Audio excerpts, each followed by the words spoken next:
Saddle up, partner, because today we're talking about the myth of the American frontier in what will be a two-part lecture series for Chapter 17, Go West, Young Man, Westward Expansion, and this is History with Hens. Now, let's talk about the real West versus the myth of the American West. The transformation of the West doesn't take place because of cowboys fighting Indians. What's going to transform the West is the federal government and the rise of big business. Now, the thing about it is the West is not a single area. Many of you have probably traveled to the West who are viewing this.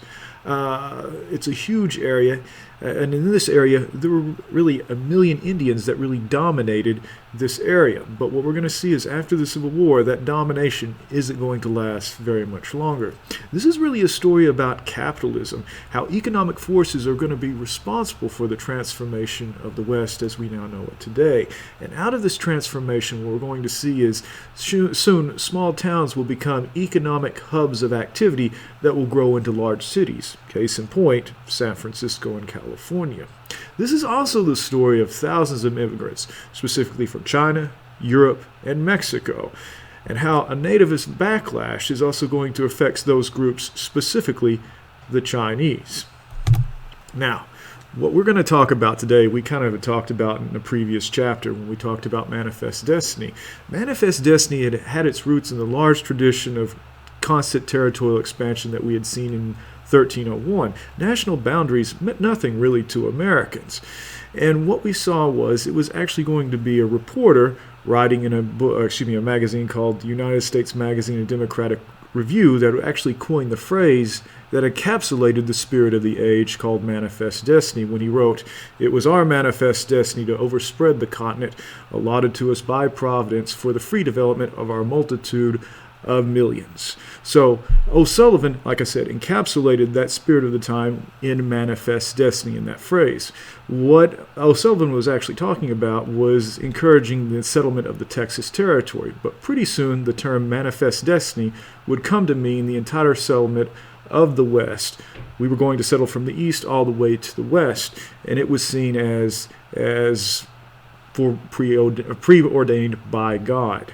And so again, Manifest Destiny became the shorthand for this expansionist spirit.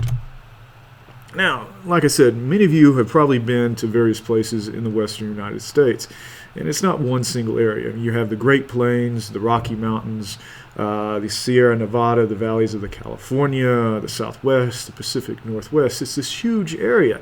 And if it hadn't been for the United States government, it was actually going to take decades for settlers and corporations to actually penetrate into these frontier areas of the West. The thing about it was the political and economic incorporation was actually part of a larger global process that was happening throughout the world, in Chile with their Native Americans and the frontier life, in South Africa with the Zulu, the Aboriginal peoples, in Australia. So again, this just wasn't specifically happening in the United States at this time, but in other areas of the world at this time. And what we see is the West has kind of been part of the American experience. We like to see ourselves as individualist, rugged, independent, and the West seems to personify this. But the thing about it was, if it wasn't for the U.S. government, this region wouldn't have actually been settled at all. So we need to kind of keep this in mind. Now, like I told you, the federal government is going to play a huge part in the development of the West. The government is actually going to go in and offer cheap land to settlers and for business interests going in, like mining, lumber, and specifically the railroads, because the railroads will be key for the development of the West. The government is also going to provide subsidies, land grants to the railroad. They're also going to be responsible for the transportation of the mail, military supplies, the recruitment of soldiers to protect settlers. So again, it's the federal government helping to facilitate this settlement of the Western Territory. Now, when the federal government can't do it alone financially, they are also going to encourage investment from Europe, specifically from Great Britain. And we're going to see how British investors are the ones that are going to lead the way in American mining, cattle, and specifically the rise of railroads in the West. Now let's talk about the federal government assistance in the West. Now, we have to go back to 1862, during the early years of the Civil War, when the Union was experiencing great defeats. Now, Congress will pass the Homestead Act and the Pacific Railway Act. Why was this? Well, Lincoln's hoping to encourage free soil and free labor to go out and spread out west in the hopes of kind of stopping the spread of slavery into these areas during the time of this war. The thing I want to talk about first is the Pacific Railway Act. Now, this was done so the building of trains could connect east and west coast. Trains were going to be able to move settlers quickly to the west, and trains were also going to facilitate the moving of products grown in the west back east. Now, two railway companies will actually take part in this on the eastern part of America and on the western part of America. The Union Pacific is going to start building a railroad from Omaha to the west, and they're going to specifically draw upon Irish immigrants that are coming in. The Central Pacific out of Sacramento is going to push from the west to the east, and they're going to use Chinese laborers. And we'll talk later about the Chinese experience in America later in the lecture series. Now, out of this, both of these companies are going to really reap huge benefits. And the nation's actual first transcontinental railroad will be completed within 1869. And for a nation having come out of the Civil War and now the chaos of Reconstruction, the building of this railroad and its completion was seen as a great step in progress and technology, and it gave people a lot of pride now, again, for being Americans. These two companies would actually connect in Promontory Point, Utah. Like I said, it was a sign of ingenuity and destiny. Before, it would actually take 6 to 8 weeks for wagon trains to actually cross the west. But now with a train, you could do it in 7 days. And the only thing stopping you from going out west was the price of a railway ticket. So now goods and people can be moved and transported east and west with no problem. And again, this couldn't have happened without land grants sponsored by the U.S. government to these railway companies. Here we see is the driving in of the last spike. This was a great ceremony where east kind of met west. Here's the Union Pacific and the Central Pacific. And to commemorate this was a golden spike that was the last spike driven into the track. It was a spike made of 17.5 carats of gold. They drove this thing in, and after they put it in, they promptly removed it because they knew someone would steal this thing. The golden spike can be viewed today in the Stanford University Museum collection. It's still there today. And again, it was representative of the great progress that was happening in transforming the West. Now, let's talk about the Homesteaders Act. Again, this was born out of the early phase of the Civil War, and what we saw was it was supposed to make access to poor families for land possible. And the thing about it was supposed to stop land speculators and large landholders from taking this over and just kind of ruining what was hoped to, again, improve the lives of average and poor American citizens. So the West was going to be dotted with hundreds of these 160-acre family farm plots. The thing about it was the land was too arid. The grasslands of the Great Plains, there's hardly any water out there, so small little farms just weren't going to do it. And the thing about it was going to cost too much for these families to actually move out there. And also you had to think about the cost of equipment to actually grow things, sometimes going from thousands of dollars, from $1,000 to larger amounts of money. So for average families, it was going to be very hard to get from the east and set up or claim these 160-acre farms that the government was giving out. What comes out of this is going to be something known as bonanza farming. Now, before the Homesteading Act actually happened, there was a commission that was set up to actually kind of go out and survey the land, and they found that the land in the Great Plains was just too arid. There's little rainfall. I don't know if you've actually been out to the Great Plains areas, but it's just grassland. There's hardly any trees. And what the commission actually found was it would be better for ranching, and if they were actually going to do farming, it was going to take a huge amount of irrigation for the land. And this was something that was beyond the reach of these poor families. It was going to take large communal corporation farming to go out and actually reap the benefits of farming in the Great Plains. So after the Civil War, there was about 4.7 million acres of public land reserved for these homesteaders. And by 1876, the land now is being thrown wide open. So much so that from this 10-year period from 1877 to 1888, 5.6 million acres had actually been sold. Now, large land tracts, farm machinery, and railroads actually encouraged bonanza farming, specifically the railroads, because by promoting these bonanza farming businesses, that was going to be products that they could transport on their trains back east and make money. Now, the plains will actually become the breadbasket of America through bonanza farming. What that means is this is going to be where our bread grains are going to be grown, and so hence the term breadbasket. But at the time, farmers give little concern about conservation of soil. They keep growing on the same soil, and what we're going to see is it's going to have kind of bad ecological benefits later by the time we get to the 1930s with the Great Dust Bowl during the Great Depression. Now, what was life like on the plains for these homesteaders? It was very hard. Like I said, wood was hard to come by. There's no trees, so homes had to be built of sod. This was actually a mixture of mud and straw together, and oftentimes when it rained, the mud bricks would just come apart into the house. It was also an area of great vermin, mice, specifically cockroaches, lice. It was a very difficult life, especially during the extremes of the weather on the Great Plains. Blizzards, drought, heat, rain, you name it. And what we saw was families had to endure great hardships at this time. And you also have to imagine also the great loneliness of being stuck out in the middle of the plains and not having any neighbors for really miles on end. It was a lonely existence. So again, the life of these homesteaders was not easy by any stretch of the means. Let's talk about another business that comes to kind of dominate the West, and that's the business of mining for gold and silver. What we saw was from the 1850s to the 1870s, thousands of these prospectors flood out west in the hope of getting rich quick.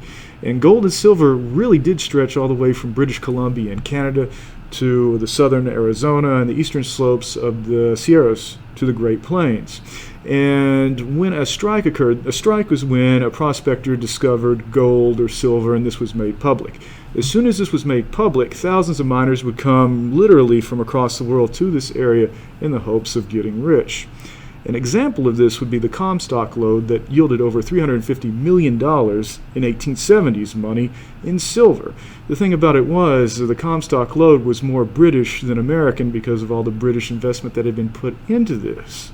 So these miners had really been driven by this unhealthy desire for wealth, the chance that if I just applied myself, dug deeply into the earth, that I could walk away with huge amounts of money. But what we see is few miners will actually strike it rich. And even though that there is great wealth out in the West, it's going to be those corporations that have deep pockets that will be able to afford the equipment. They're going to be the ones that actually reap the benefits of mining in the West.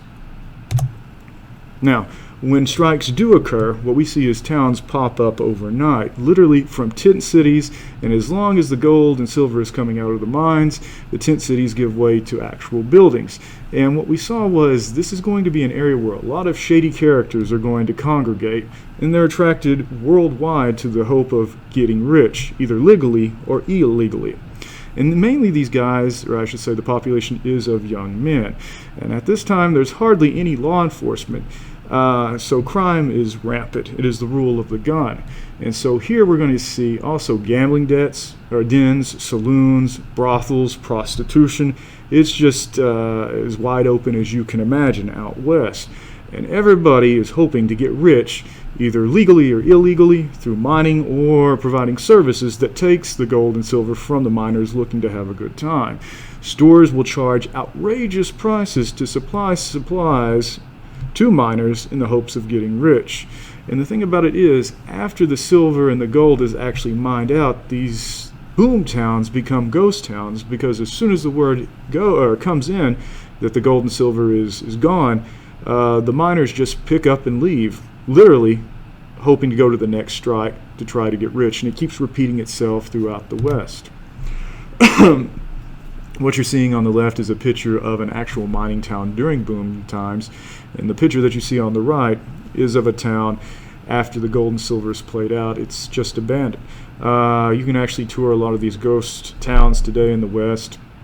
I actually saw online that you could actually purchase one of these ghost towns. They're actually time capsules of their time, the late 1880s, 1870s, and you can go in and see, like, it looks like kind of scenes out of museums. All these different things from the time period just left because the owners, the townspeople, like I said, were on the move to the next strike in the hopes of getting rich. Another big industry at this time was the lumber boom. During this time, mining and railroads required a lot of lumber to facilitate these businesses. And in the beginning, small logging firms actually moved into the Pacific Northwest, where many of these trees had never been cut down before. And so you can imagine what these virgin forests must have looked like. By the time that we get to the 20th century, the 1900s, large firms really dominate now, and they've pushed out the small logging companies. And what we see is they're going to buy up huge tracts of land to cut down this lumber, because our lumber is in high demand around the world.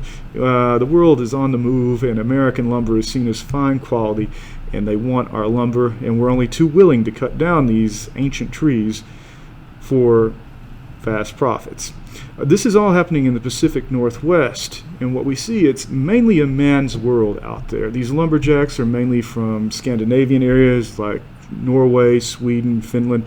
These were guys who had been lumberjacks in their home countries, and now here in the U.S. they're coming to apply the skills that they learned in chopping down trees in the hopes of getting rich.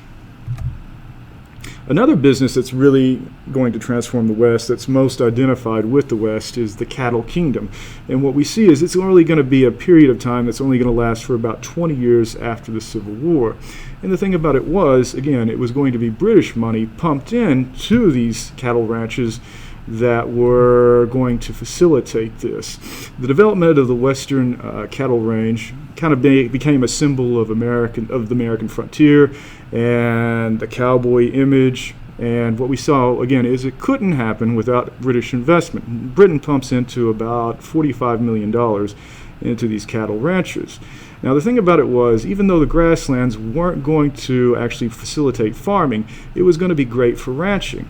And what we saw was, by the mid-1800s, during the time of the Civil War, the Texas Longhorn, which was actually a descendant of the cattle brought over by Christopher Columbus during his second trip, they were better suited for the kind of dry areas. They were better suited for drought and heat than other brands of, or other breeds of European cattle. Now, after the Civil War, what we see is meat is in high demand. And during this time, with the birth of the railroads, we have certain areas, railroad depots like Abilene, Dodge City, Wichita, that were going to be great destinations for cattle drives to transport these cattle back to Chicago, in which these cattle would be slaughtered and sent east for the benefit of those in the need of meat products. Now, what we saw was, during this time, the image of the cowboy kind of comes up. It's during a 20-year period, and what we saw was their kind of lifestyle was romanticized, and their exploits were later turned into books and then movies. Even the way they dress still kind of influences our style today. But what we're going to see is basically the life of the cowboy was not as romanticized as it turned out to be. As you can see from this map of the cattle trails, a lot of the kind of big cattle firms at the time coming out of Texas would move up north through Indian Territory in what is today Oklahoma to these rail lines in Abilene, Dodge City, and so forth. And here the cattle would be loaded up on the train and transported to Chicago. The thing about it was, by the 1880s, these big cattle drives had ceased to be, with the coming of barbed wire and farmers fencing off the frontier. So again, the transporting of these cattle could no longer really kind of be facilitated like this anymore. And it was a short period in America's history. Now let's talk more about the cowboy. Who were these guys? We say so much about them, and it's kind of the image of America. And anywhere you go, Europeans or other peoples of other countries throughout the world tend to think all of Americans are cowboys. Who are these people? Well, basically they were laborers, and they were forced to work long hours for little pay. The thing about it is they were mainly young guys, about the age of 24 on average. And once they got these jobs, if they could find something better, they got out of this pretty quickly, because they spend their days in kind of primitive conditions. It's filthy. It's dangerous. Most of these cowboys are from Texas and Louisiana. But the thing about it is, these are just not white Americans also doing this. About 1 out of 6 cowboys are actually Mexican. African Americans make up really similar numbers on these cattle drives. And the thing about it was, these cattle drives, and this isn't really talked about too much, were often full of racial prejudice and rivalry. And what we saw was, again, most of these guys, if they could, would get out of this. So again, it wasn't this kind of romanticized, idealized part that Americans like to kind of associate with the myth of the American frontier of, the rugged individualistic cowboy. Like I said, it was hard, difficult work. You could compare really their experience to factory workers in the East.